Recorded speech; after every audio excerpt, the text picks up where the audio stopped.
Boleh dikatakan ini adalah kamera yang terbaik yang pernah saya ada. Dia datang dengan dua lens kamera, atas dan juga bawah. Kita boleh jaga kawasan rumah kita dua arah yang berbeza secara serentak. Rumah teres ke, rumah kampung ke, rumah dua tingkat ke, kilang ataupun ofis, kamera ni memang sangat berguna. Gambar video dia kita boleh tengok dalam telefon kita daripada jauh, tak kisah kita berada di mana tempat sekalipun. Gambar dia seriously memang clear. 2K plus resolution. Dengan panoramic view yang cukup luas untuk kawasan rumah saya. Bahagian depan rumah saya tu boleh nampak full. Ada lagi kamera kat bahagian bawah. Dia ada sistem AI yang boleh detect sama ada itu manusia ataupun itu kereta. So kalau kereta lalu dia akan hantar notification yang itu adalah vehicle. So kalau manusia lalu, human detection. Kita boleh control pergerakan PTZ, tapi dia ada satu fungsi yang lagi best. Satu klik saja, kamera dia akan rotate ikut kita punya location yang kita dah setting. Kita tak payah nak control, kita scroll saja gambar video kita, lepas tu kita tap sekali, dia akan gerak ke tempat yang kita dah tap. Memang sangat sesuai kalau nak pasang dekat luar rumah, sebab kamera ni dia kalis air. Walaupun hujan lebat memang tak ada masalah. Dan kamera ni juga dia tahan panas, jadi dia kalis cuaca. Dan kalau ada pencuri masuk rumah kita, dia punya bunyi alarm seriously memang kuat gila.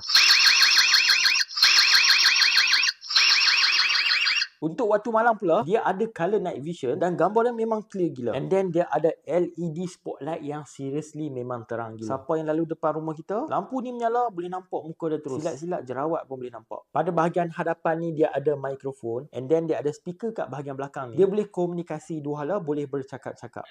Testing. Testing 1 2 3. Hello.